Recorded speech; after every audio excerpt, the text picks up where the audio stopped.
हरि ओम तत्सत। नमस्कार।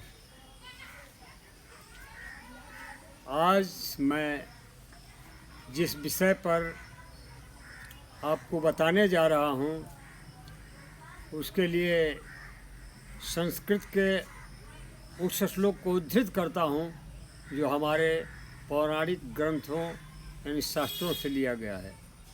उस वाक्य है सठे साठ्यम समाचरेत, यानी जो आदमी आपके साथ सठता करे, समझाने पर समझने वाला न हो, गलत काम पर उतारू हो जाए, उसके साथ आप सद्व्यवहार मत करिए, उसके साथ सठता करके उसको दबाइए।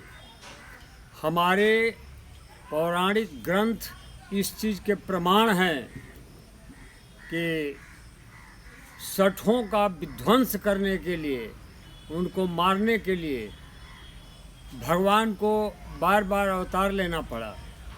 ये अवतार नरसिंहावतार से आरंभ हुए। नरसिंहावतार हुआ, परशुरामावतार हुआ, रामावतार हुआ, कृष्णावतार हुआ। जितने अवतार हुए हैं उसमें जितने भी दुष्ट राक्षस और मानव विरोधी लोग थे, जो गो और मानव को मिटाने वाले थे, उन्हें मिटाने के लिए इन्होंने अवतार लिया और उन्हें विध्वंस के रास्ते पर पहुंचा दिया। आज हमारे सामने जो वातावरण है, आज जो हम देख रहे हैं, इसमें फिर से हमें उसी रूप में आना पड़ेगा। नहीं उस रूप में आएंगे तो शायद कल हमें पतन की ओर जाना पड़ेगा। भारत तो वो देश है जहाँ से दुनिया सीखती है। भारत को विश्व गुरु क्यों कहा गया? भारत को सोने की चिड़िया क्यों कहा गया? हमारे जितने भी विदेशी दूत आए, आज की बात मैं नहीं कह रहा हूँ, उस ज़माने की बात कह रहा हूँ जब मेगास्थनीज, फाइयान, वेनसांग ये विदेशों से आए और आकर के हमारे यहाँ से इन्होंने बहुत कुछ देखा, बहुत कुछ सीखा और उस पर इन्होंने अच्छे अच्छे ग्रंथ लिखे। उनका अनुसरण और अनुकरण दोनों करके विश्व के लोग अपने चरित्र को, अपने स्वभाव को, अपने विचार को ऊंचा उठाने में सफल हुए। आज हमें ये विचार करना चाहिए कि वही विश्वगुरु भारत आज अपनी फूट और अपनी मूर्खता के चलते कहाँ से कहाँ चलता जा रहा है। एक छोटा सा उदाहरण मैं आपको देना चाहता हूँ। सर्जिकल स्ट्राइक, भारत में सर्जिकल स्ट्राइक हुई। मैं फौजी रहा हूँ और जो व्यक्ति फौज में सेवारत रहा है वो जानता है कि फौज को क्या कार्रवाई करनी चाहिए। लेकिन ये जो घर से निकले, कॉलेज में गए, कुछ ऐसे लोगों के साथ इनका साथ हुआ, कुछ ऐसे इनके मित्र मिले जो इन्हें कभी भी मानवता के रास्ते चलने का संकेत नहीं दिया। इन्होंने सीखा ही नहीं कि मानवता, सच्चाई, विश्वास, भरोसा, आचरण ये क्या होता है। इन्होंने संस्कार जीवन में देखा ही नहीं। पैदा हुए, घर से अच्छे थे, माँ बाप ने इन्हें पढ़ने के लिए इंग्लिश स्कूल में भेजा और वहाँ से ये पता नहीं अप्रोच करके माँ बाप की सिफारिश से या कैसे अच्छे अच्छे पदों पर आसीन हो गए और फिर भाषा ऐसी बोलने लगे जो शायद जिसमें थोड़ी सी भी शर्म हया होगी, थोड़ा सा भी जिसका मस्तिष्क काम कर रहा होगा, जिसमें देशभक्ति की थोड़ी भी भावना होगी, वैसा बेवकूफ़ी भरा प्रश्न नहीं कर सकते। एक ऐसे नेता हैं जो बॉम्बे में रहते हैं, उन्होंने पहले तो कहा कि ये मोदी सरकार ने स्ट्राइक नहीं करवाया, सर्जिकल स्ट्राइक के बजाय, ये झूठी अफवाह है, झूठा प्रचार है। और जब पूरे भारत से प्रमाण मिलने के बाद उनको लोग लताड़ने लगे तो उनकी श्रीमती ने कहा कि प्रधानमंत्री जी से मेरा अनुरोध है कि मेरे पति का बचाव करें, वरना मेरे पति की हत्या भी हो सकती है। वाह, क्या गजब का विचार है, कितना बड़ा मस्तिष्क है, कितनी अच्छी सोचने की शक्ति है। एक और सज्जन जो विदेशों में रहे हैं, संयुक्त राष्ट्र संघ में रहे हैं, माने हुए कांग्रेस के नेता हैं, जिनका नाम है शशि थरूर। शशि जी की तो कथा विचित्र ही है। उनका पारिवारिक संकट जो है वो तो अपनी जगह पर है, लेकिन उन्होंने चट कह दिया हिंदू पाकिस्तान बनने वाला है। अरे वाह, क्या गजब की सोच है, हिंदू पाकिस्तान, नया शब्द। ऐसे ही बिहार में एक, बाकी लोग सपूत कहें लेकिन मैं तो कपूत ही कहूँगा, कन्हैया कुमार जी पैदा तो हुए गंगा के किनारे, लेकिन बुद्धि जो है और कर्मनाशा के किनारे से भी बदतर थी। पता नहीं क्या माँ बाप ने इन्हें सिखाया। JNU जो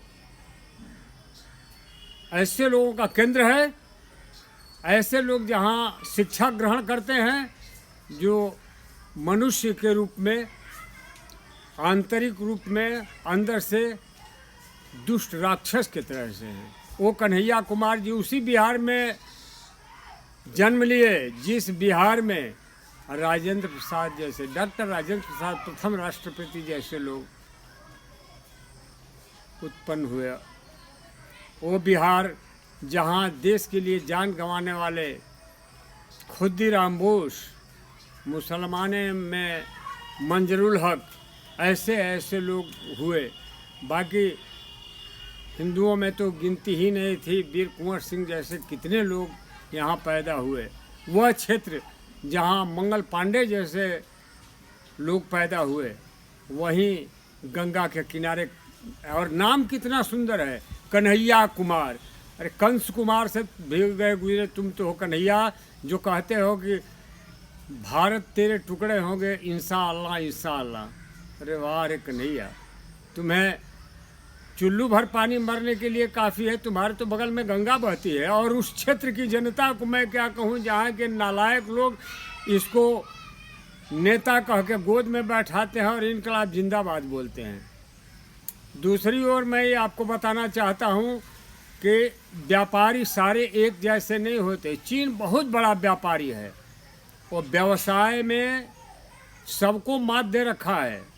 जो कुछ भी उत्पादन होता है, भारत के लिए जो उत्पादन होता है उसमें 80% लाभ चीन लेता है और 20% भारत को जाता है। इस तरह चीन के पास आज इतना पैसा हो गया है, इतने कमाई उसने कर लिया है कि वो दूसरे देशों के सामने अपनी शान बघारने लगा है। लेकिन वो ये भूल गया है कि भारत जो है केवल उपदेश देने में ही गुरु नहीं है, केवल गौतम बुद्ध का अहिंसा परमो धर्मा ही नहीं जानता, बल्कि हथियार उठाना भी जानता है। एक संत की वाणी मुझे भूलती नहीं है कि मैं वो संत हूँ जिसके एक हाथ में माला और दूसरे में भाला है। चीन अभी पल्ले नहीं पड़ा है।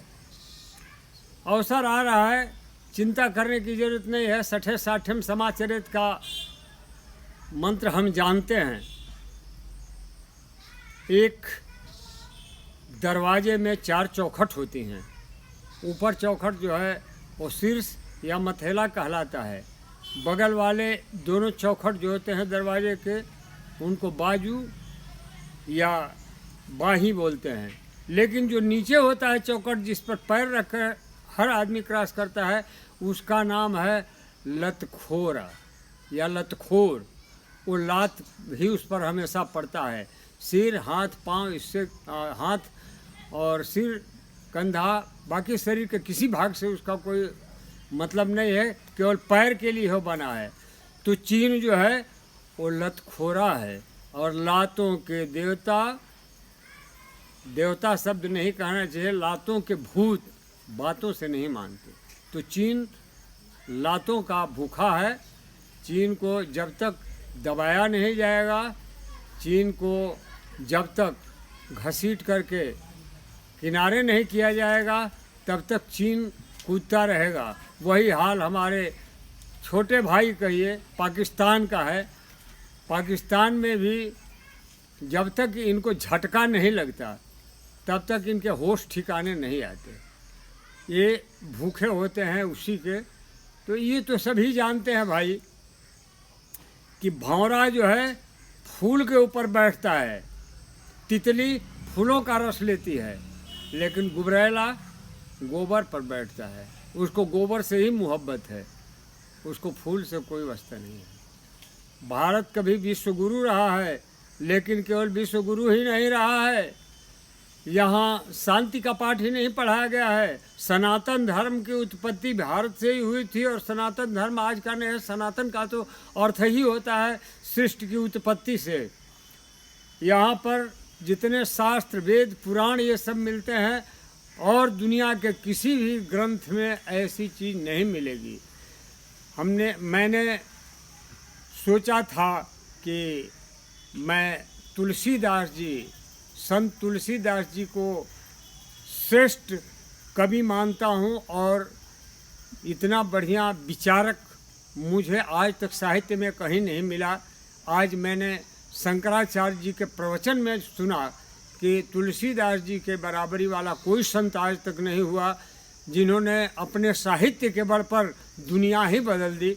उनके साहित्य में कौन सा रस नहीं है, कौन सी अवस्था नहीं है, कौन सा क्षेत्र नहीं है, क्या उसमें नहीं है। एक संत से लेकर असंत तक वार तुलसीदास जी, धन्य हैं आप, जो केवल संत का ही नहीं, दुष्ट का भी आशीर्वाद लेना चाहते हैं, उसको भी प्रणाम करते हैं, उसके भी सामने झुकते हैं। और हमारे यहाँ जो 3 दिन अंग्रेजी पढ़ लिए, वो हम सुने हैं, मुझसे भी कहेंगे तुलसी वाज शेक्सपियर ऑफ इंडिया। अरे तुम्हें कहते हुए शर्म आनी चाहिए। कहाँ शेक्सपियर जैसे को तुलना कर रहे हो, हाथी के साथ बांध रहे हो एक मेढ़ा को, यानी मेढ़ा कहने का भेड़ के बच्चे को। तो खैर बातें तो बहुत हैं। आज मैं आपको इतना ही कह कर के समापन करता हूँ। अगले दिन कोई और ये होगा, लेकिन एक बार अंत में जाते जाते ये कहना चाहूँगा कि चीन और पाकिस्तान को ऐसा सबक सिखाना है कि उनके दांत खट्टे हो जाएं और पूंछ को नीचे दबा करके और हमारे सामने से भाग जाएं। धन्यवाद।